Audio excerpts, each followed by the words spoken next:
guys, and welcome to Dreaming in Fibre. I am your host Sarah, and it is the 26th of November. Welcome to the show. There are a lot of changes happening here at Sarah's Texture Crafts, so today is possibly going to be a longer show while I explain all of those bits and pieces. So grab a cup of coffee and let's get started.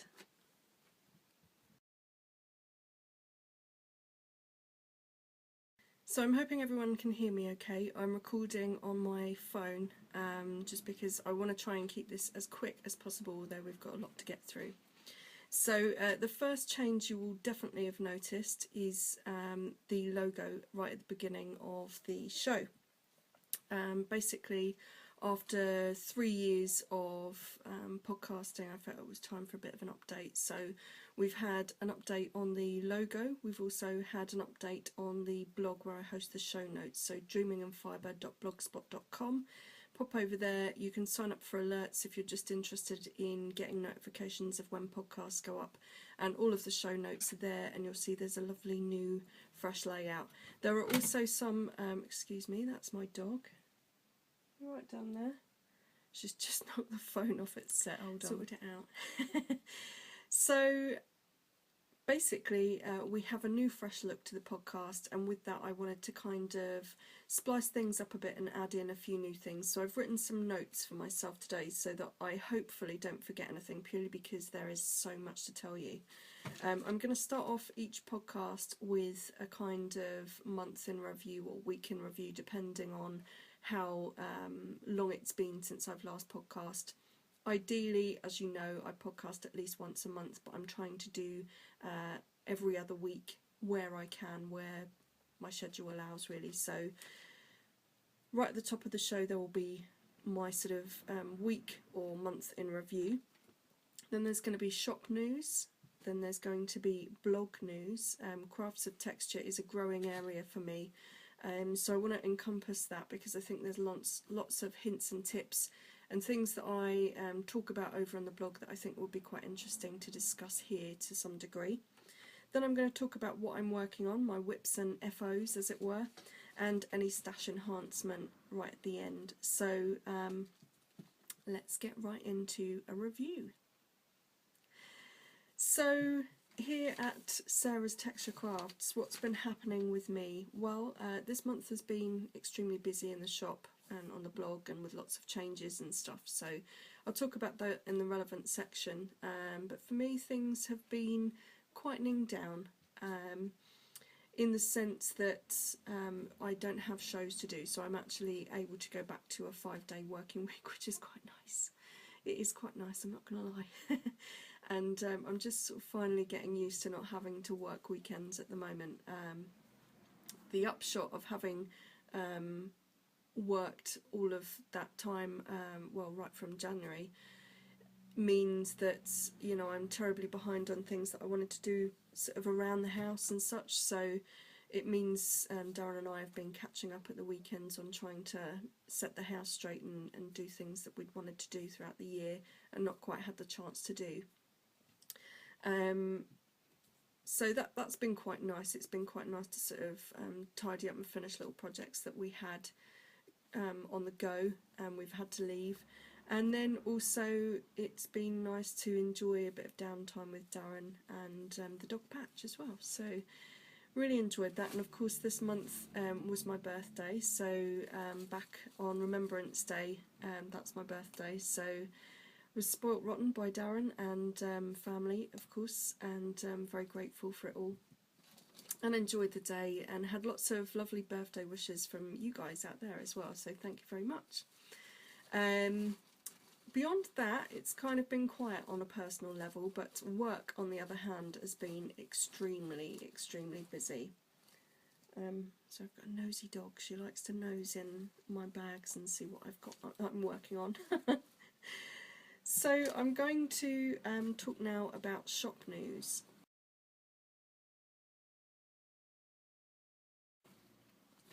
Okay, there have been lots of things going on, and I've written myself a list, as I said, so I'm going to sort of look down at my little list and hopefully that will sort of prompt me through everything. In November The updates I had in November were, I think I showed you all of the updates in the last podcast. If I didn't, I'm going to go back and insert the pictures here.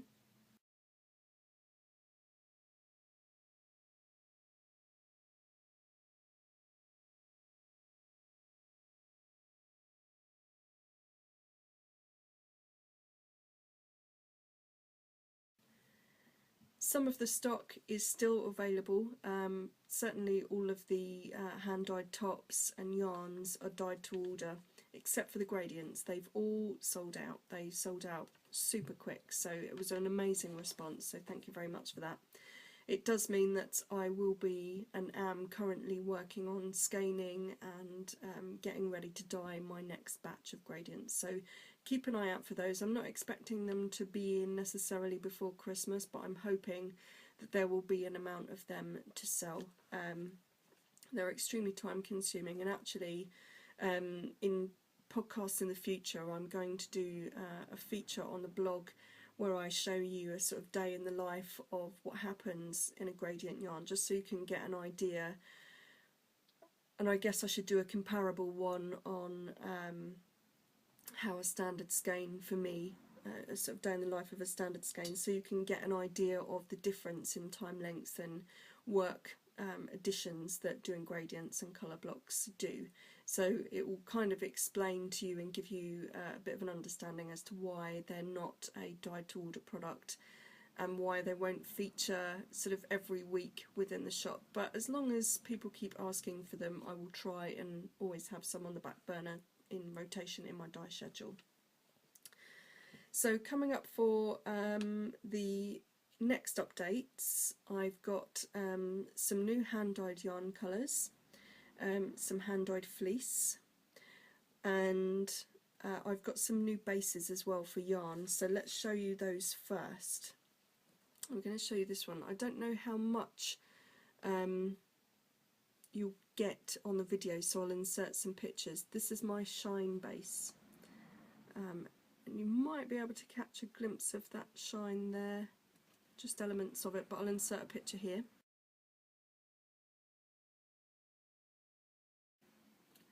And this is a 50% merino, 50% tencel. It's a 4-ply. It's a beautiful, really soft and squishy base. I have that already. You can order this on pretty much all of the colourways that I do, whether it be semi-solid or variegated. And it takes the colour beautifully. So I dyed up this skein as a test skein just to see how it takes the dye, and also as a skein for me to play with, because I want to try and take this as an example to the show so that you can see how this knits up. I have in my mind a pattern earmarked for this, so we'll see how it goes, and hopefully I'll show you at least the beginnings of that in the next podcast. The next base is again a 4-ply. This is probably closer to a sport weight, and this is my barber pole base. And you can kind of see around here what's happening. And it's basically, let me see if I can get a singular, I don't know whether you can see that very well on my nail there, but you can see there's a darker twist against lighter twists. I haven't done anything wild in the sort of dyeing. This is the actual yarn base that takes the colour quite differently. So there are 2 ends of standard merino and 1 end of superwash merino. So that basically means this is a yarn made up of 3 separate plies of yarn. And the way the dye attaches to a superwash compared to a standard wool, you can see is it prefers to take on much more saturation. So you get this kind of barber pole effect, and therefore I've called this my barber pole base. This is going to be available on 4-ply, and I can also do it in a DK weight as well. All the details are on the website sarastexturecrafts.com. Again, this is a skein for me to play with. I dyed them together, which is why, because I always do batches of 2, which is why they are a similar shade. But this one I have earmarked for a hat, a woolly wormhead hat. So again, I will let you know the details of that pattern as I get through knitting it up, and hope to have that started again by the next podcast. So You will find this in the shop. It's already a base that you can choose to have dyed up. The only colourways that you can have this dyed up on currently are my semi-solids, and that's purely because I think the moment you get to a more variegated look, the more you're going to lose this very subtle sort of barber pole effect. And I think there's almost no point buying a base if you're not going to be able to see what the base is offering compared to, say, your standard base of choice. But again, it's beautiful and soft. I think it's going to be incredible to knit with. It's 100% merino, so I will let you know as I go on. We'll talk about stitch definition and all that kind of thing as I get those samples knit up.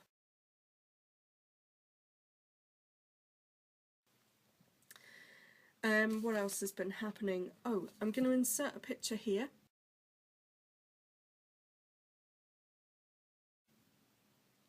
And that shows you the final colour of my Fibre Club and Yarn Club for 2014.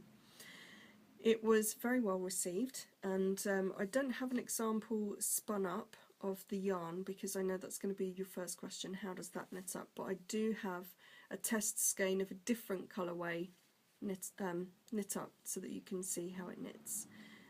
This is just a basic sock, and you can see that sort of flecked effect knits up almost like a tweed. So I'm going to, in the shop, I'm going to have a section called tweed effect, and that will be this kind of dye technique.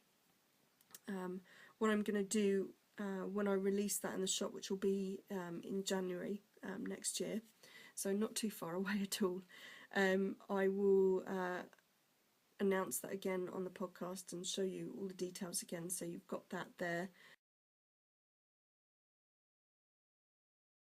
And hopefully I will have, I'm hoping to have 3 or 4 colourways as well as Final Frontier to add in to the shop there. The other thing that I released this month, so it's been quite busy, is my Merivale hat pattern, and I'm going to insert a picture here.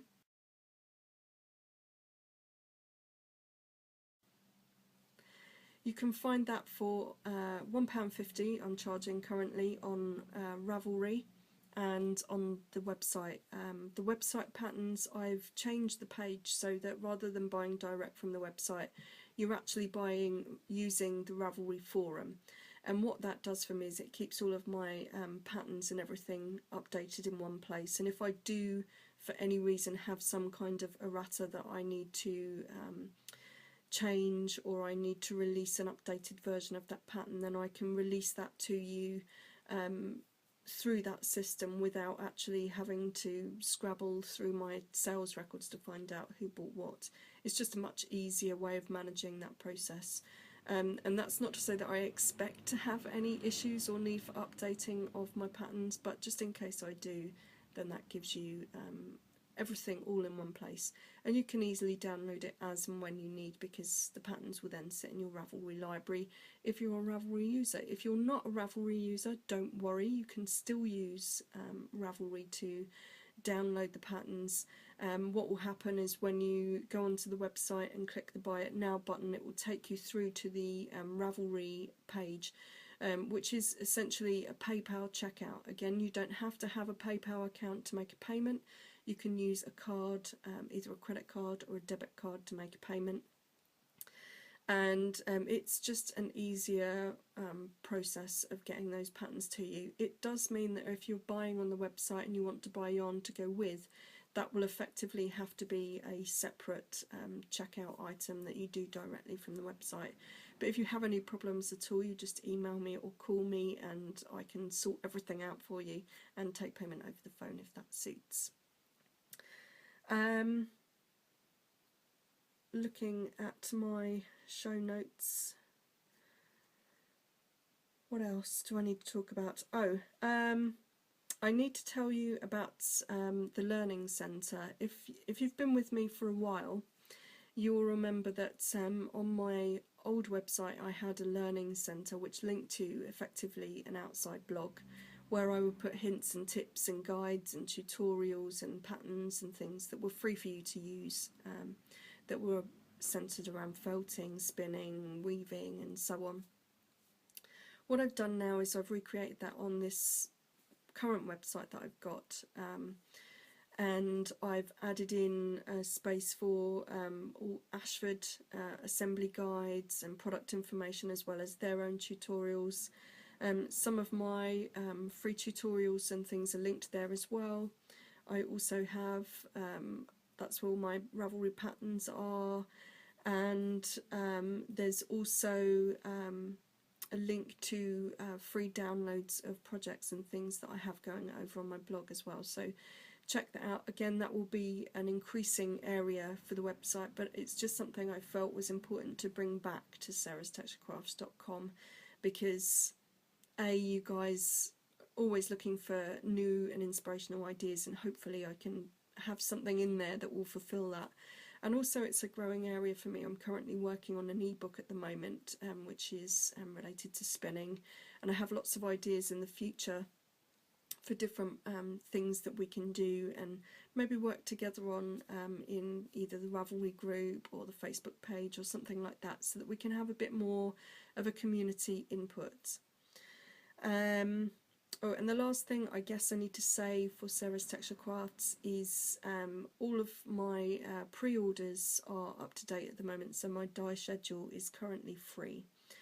I am closing to go on holiday. I think it's on the 16th or 17th of December, and I'll be back on the 5th of January. Yes, I need a break. I really need a break. So I need a bit of a Christmas holiday, so I'm gonna finish early. Normally the end of December for me is quite quiet, apart from the odd sale, purely because people have either already bought everything they need to buy, or people are buying gift vouchers for them. You can still obviously make purchases while I'm on holiday, but nothing will be shipped until the 5th of January. And if you're buying gift vouchers, they can be bought at any point in time, and they will be they will arrive in the email account of the recipient. All the details are on the website there. So yeah, kind of I'm up to date with my die schedule, which is fantastic.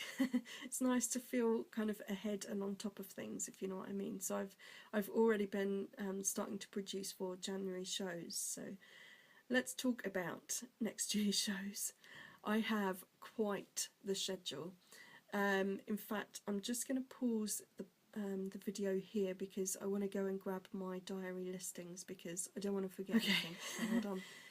Right, those are the dates for 2015 so far. Am I scared? I am a little bit, I don't mind saying.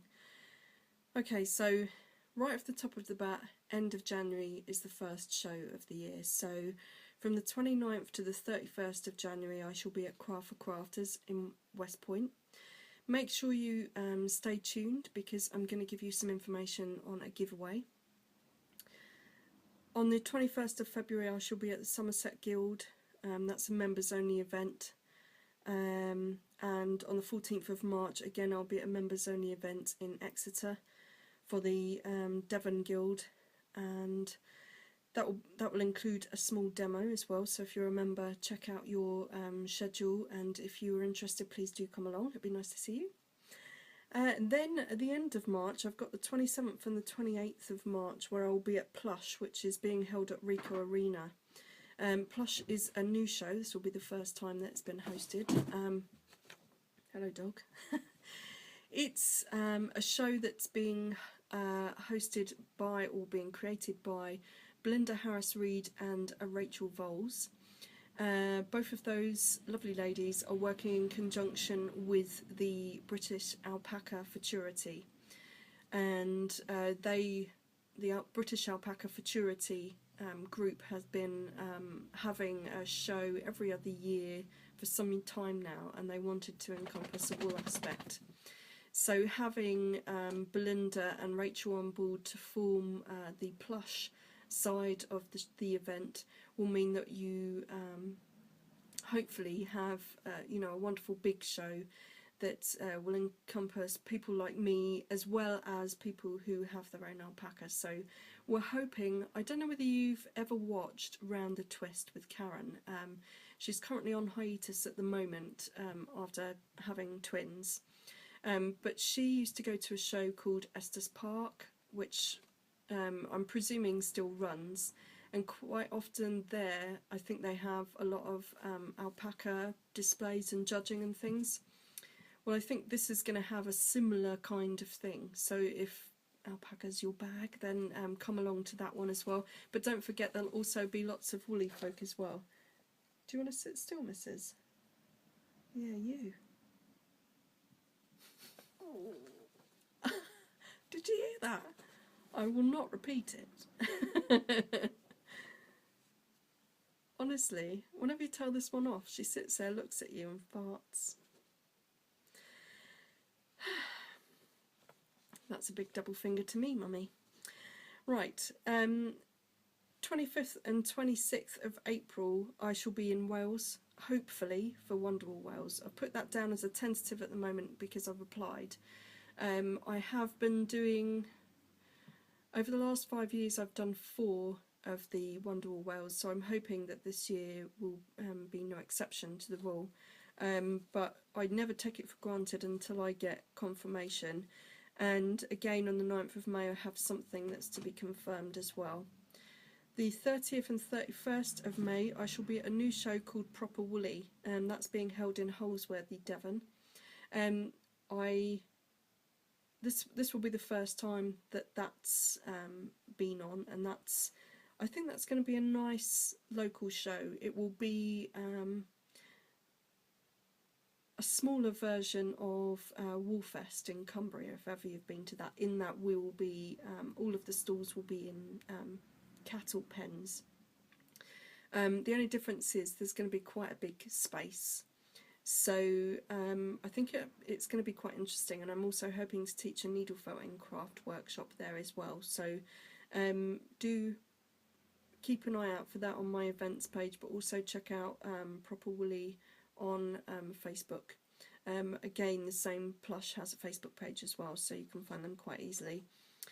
The 20th of June, 11th of June, and the 20th of June, 11th of July, and 18th of July. There are shows still to be confirmed. 25th and 26th of July will be Fibre East. Again, I need to get that confirmed. I'm going to apply for British Wool Fair again, which will be 4th to the 6th of September. And then I've already got confirmed the 24th to the 27th of September, the Stitch, Sew and Hobbycraft, which is at West Point Arena in Exeter. And then we have the final 2 shows in October, which are both still to be confirmed. So, yeah, January straight through till October show season. Kind of scared, but I think it's going to be fun. I always enjoy doing the shows. It just means that I've got to be much more careful about prep work this year. Being approached about another show which will possibly be in May. I'm waiting for more details on that. I think it'll be quite interesting to see whether I can go ahead and do that. Again, it'll be local, so it will be easy to get to at least. So hopefully I can put some kind of stall together, even if it's not on the magnitude that I might do, say, Wonderwall Wales, but we shall see. So I think that's it for shop news. So it was quite a lot. So it's been kind of busy, and it's busy in preparation for future stuff. It's also been the dye schedule has been crazy up until now, so getting actually on top of it at this point is fantastic news for me, because it means the pressure is off. So thank you very much to everyone who's been ordering yarn and fibre. It's been fantastic to have the opportunity to dye for you, and hopefully you love what you've received as much as I have loved dyeing it for you. That really is the thing that makes me sing during the day, is getting to the dye pots, and also the carder as well. Talking of dyed product, you may notice on the website that all of the yarn currently is in a pre-order situation, and pretty much all of the fibre is in a pre-order situation. Because it's been so busy, I've not really been able to work on stock for the shop in the same way I've when I have had show production days for January. I'm having to keep that kind of back, just because this, well, you've heard the potential show schedule. It's going to be hectic, and I really need to start keeping stock back for that. But having said that, doing this whole pre-order thing, I thought for a minute that people weren't really going to take to it, but actually people have really received it very well, and you know, they've been buying just as they would normally, but via the pre-order basis. And essentially you've been getting everything within the week, dyed and dried and shipped within the week. And that's the way I hope to continue. Obviously, if I have an upcoming show, or if you know, I get a mass of orders all in on one day, then I may have to shift them over a couple of days. So you know, they may take a little bit longer, but I'm hoping to keep on top of that dye schedule. As I've said before, my capacity at the moment is to be able to dye 4 kilos a day, so pretty much I can fit in whatever you buy on the next dye day rotation. So I'm thinking of keeping everything up as a pre-order option only on the website for the future. There may be situations where I come back from a show and I know that I've got an excess of stock and I would like to sell some off before the next show if I'm not taking that stock with me. Or they might be show orphans that might mean there's just one from a batch left, in which case I might put those up in a new section on the shop. What I might call it show orphans or something like that, unless the fibre is looking slightly dog-eared or something like that. They will be for normal price, and when I say dog-eared, I mean just, you know, I'm very precise about how I like things to look on the stall, and sometimes when things have been handled for a while, and I don't mean felted or compacted or anything like that, but they just look, you know, some of the fibres come loose from the beautiful braids, so not everything is as perfect as it was when I first dyed it. So if I want to get those out to you quickly, then I'll knock some money off just to entice you to buy, and you know, make good use of good fibre, you know, before it goes bad, basically. So I think that's it for the shop update stuff. Now the next section, I'm going to talk about the blog.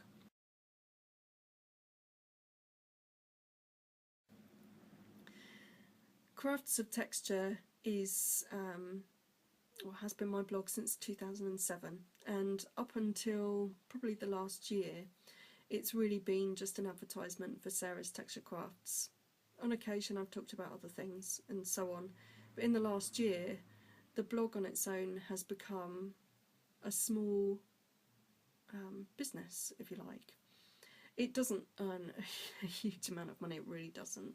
I'm certainly no professional blogger, but there are different opportunities and things that have come to the forefront from blogging and making the changes that I have in the last year to that blog.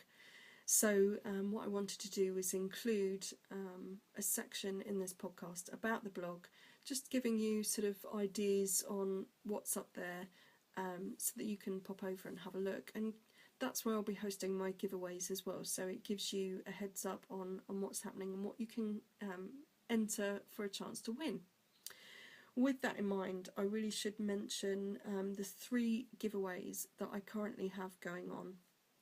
If you go to the show notes for this, which is either at dreamingandfibre.blogspot.com, which is the show notes homepage, or the blog, which is Crafts of Texture, you will find a giveaway tabs up the top, and that will give you the latest posts on giveaways.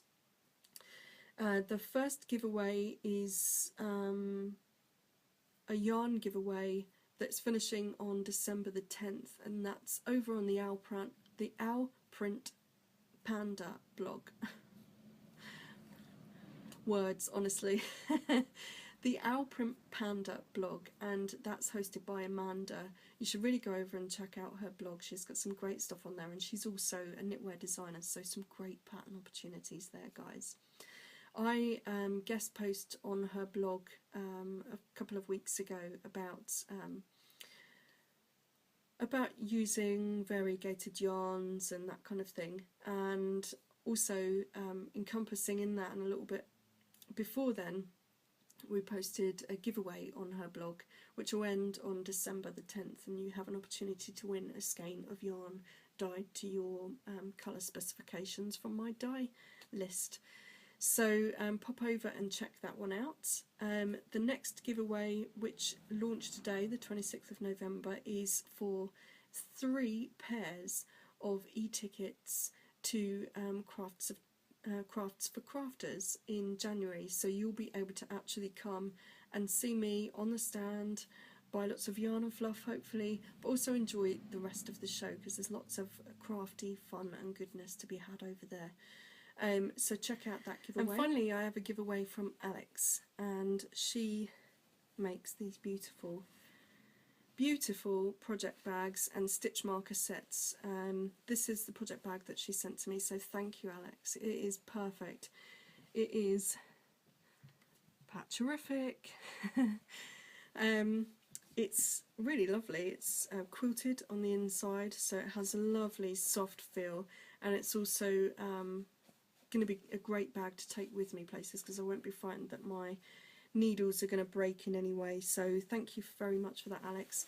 If you would like to win something from Alex's shop, she has a stitch marker set and a project bag up for grabs, then visit the blog. I will link again in the show notes to that for you, so that you can go grab yours. I do recommend them.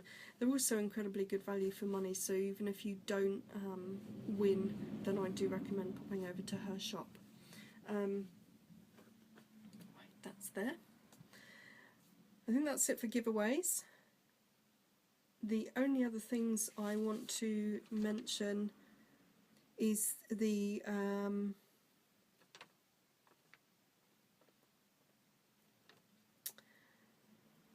is my gradient spinning update. Now that's the e-series that I have or tutorial series that I have going on the blog Crafts of Texture at the moment, and I think we're on part 11 or 12.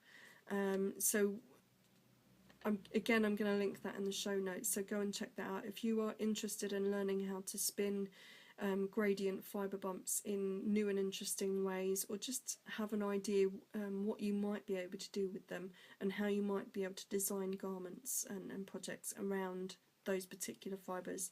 Then pop over to the blog, click on the tab above that says tutorials and tutorial series and ebooks, and there you will have the link to that.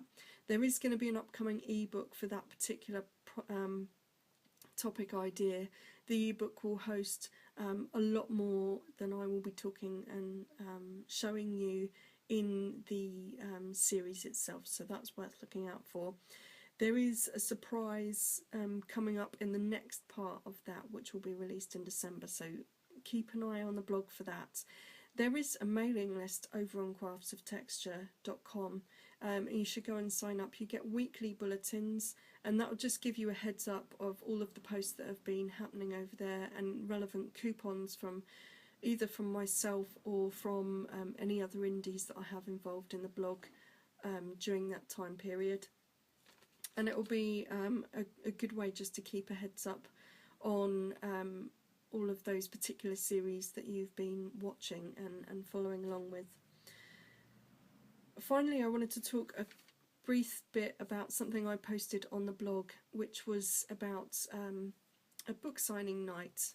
I had the privilege of being invited via the author of the book, Fiona Pullen, to pop along to the Exeter Sewing Machine Company in Exeter to go to the book signing for her book. So I'm going to post some pictures here.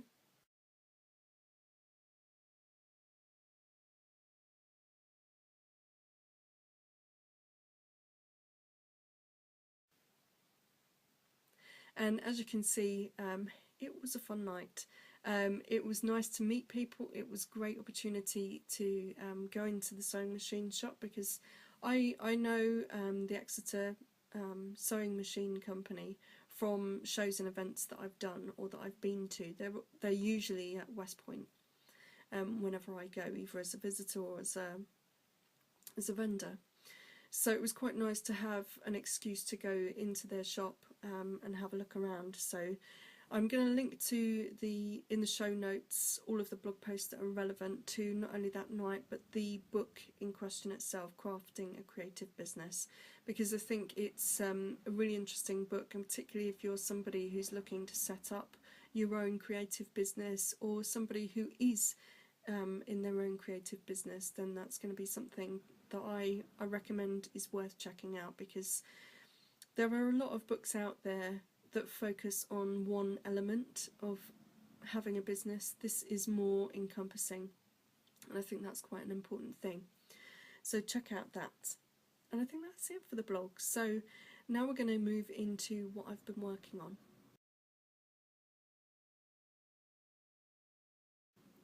Now, I'd love to say that I have accomplished a massive amount of things, and that my whips and FOs are abounding in the same way that all my other content has been. Sorry to let you down. But it's been kind of slow.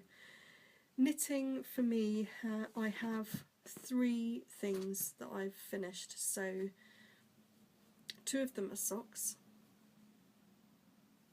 I'm going to take better pictures of these and insert these here.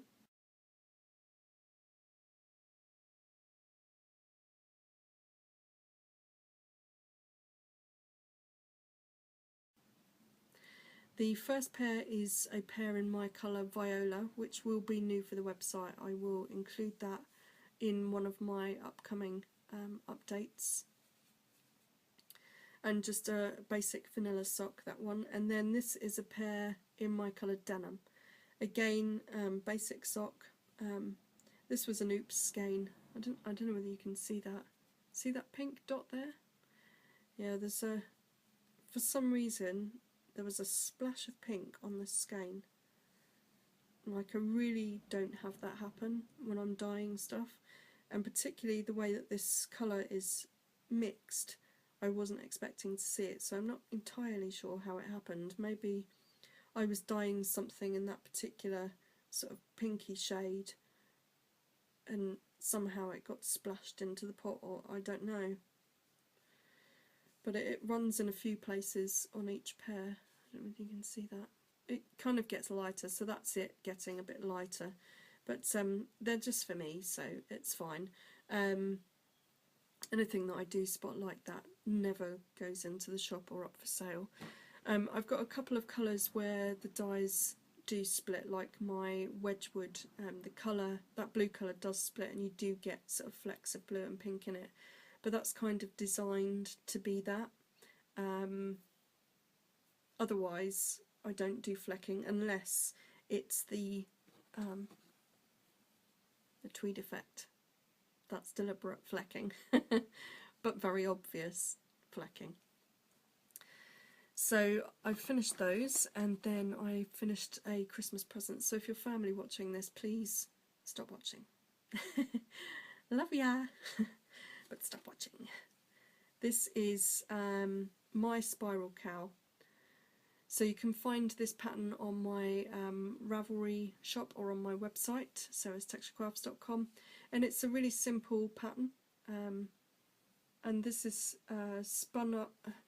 this is knit up in my malachite colourway, so I'll take a picture of that for you as well.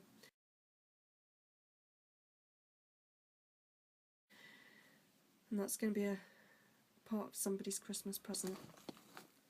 That was kind of it for knitting, so I'm just going to pause you again because I've dropped a couple of things on the floor for my spinning section. Okay, so spinning. It doesn't look like I've done much, but I've got these 2 skeins finished, and I'll insert a picture here.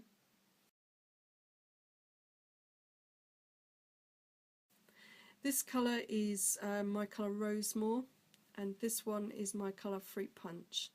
And these were colours from the last Fibre Club, so it was the second Fibre Club of 2014. Really enjoyed spinning these. These were just the little sample skeins that, or bumps that I had left for me. I didn't get anything from this round of Fibre Club and Yarn Club, but a shame, but I can always dye up another skein for me at another point in time. I have also on the wheel, I've finished a 200 gram skein of Shetland in my colour Bohemia, and I've done a few sample skeins.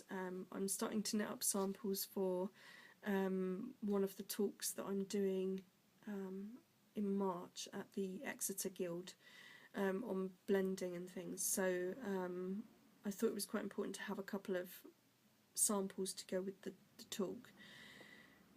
So hopefully I'll get those. Oh, I should have those finished in time, no trouble at all.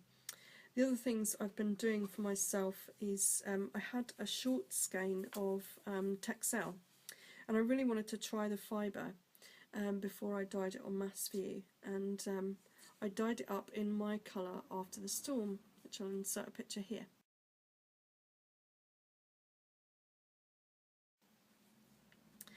And this, it's a bit harsher than a Shetland, but it'll be perfect for making hats or mittens or that kind of thing.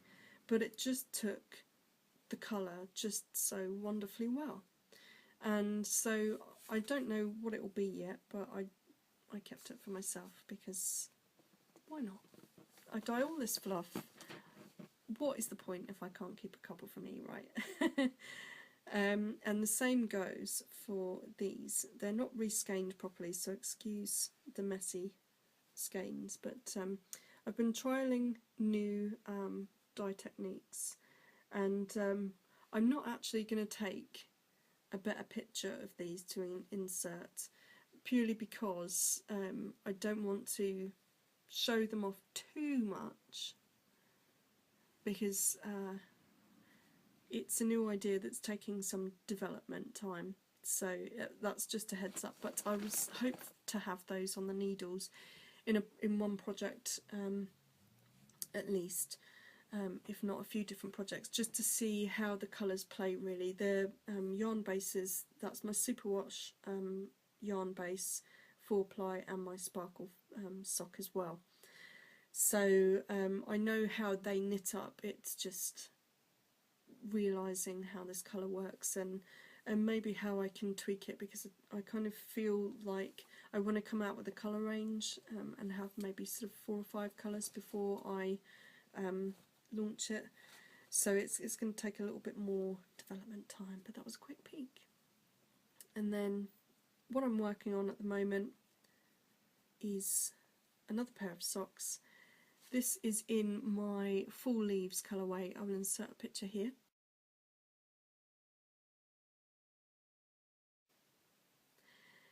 And my mum bought this skein for me, from me, last year maybe, something like that. So it's on my superwash sock base, because that was the only 4-ply I had at that time, I think. This might have even been just before I got the sparkle in, so maybe 2 years ago, something like that. And it's been languishing in her stash, because she's kind of gone off of knitting for the moment, for one thing and another. So she really wanted a pair of socks and just hasn't got round to doing them, so she asked me if I would do them. And of course, sock knitting is something that I'm quite addicted to at the moment, so that's what I currently have on the needles. Beyond that, I don't have too much on the needles. I have my rotation sweater, which I will actually cast on at some point. I've still got to wash the swatch. That's how behind I am, because it's been that busy with shows. I probably spoke about that maybe 4 months ago, something like that, wanting to do that one. And then up and coming, I have a shawl and a hat that I'm going to do from the Shine base and the Barber Pole base that I spoke to you about. So that was that. The only other thing to mention is Colour Club, and I think I forgot to mention that in the shop update section. Mark your calendars, December 1st is Colour Club. So if you go to the website sarastextilecrafts.com, you can find the listing there on the home page or under the clubs category, which I think is the second one down on the is it the left hand side? Yeah, the left hand side, second option down. That will be opening December 1st. All the details there. I spoke about that in length, I think, on the last podcast, so I won't bore you with all the details again. But I've had lots of interest for that. So if you are interested, do book yourself an alert so that when it opens up on December 1st, you will know about it. If you're on the mailing list already, which is another place where you'll get a heads up on products like this. I am going to aim to release the newsletter on December 1st as well, to sort of coincide with the opening of that, so that I don't have to send you a secondary email for the month. And I think that's it really. Currently, any purchases from the website will receive a small gift, if that's in any way an enticement to buy before I close on December 16th. And I think that's about it really. So I shall leave it there. I think I'm gonna get a massive headache. The light has been so bad here lately, because we've had that sort of true transition from autumn to early starts of winter, and days have actually become colder now. Because I think I probably spoke about it last month, but it was so abnormally warm for that time of year. That now that it has actually got cold, it's quite a shock to the system. So the light has been changing as well, so I've been suffering the last few days with sort of headaches and I guess feeling a little bit chilled as well. So I'm going to scurry off, wrap myself up, start editing this podcast and hopefully get this out to you tomorrow, the 27th of November. Fingers crossed. Wish me luck. So, as I say, I'm going to leave it there. I hope to podcast again in a couple of weeks. If I don't, then it will be shortly after Christmas so that I can release it when I'm back to work. So I won't say Happy Christmas because I want to do that all-important pre-Christmas podcast. So even if it's not a full podcast, it'll be a quick video message. So I'll catch you then. So I hope whatever you're doing that you enjoyed dreaming in fibre, and I'll catch you later guys. Have a good one. Cheers.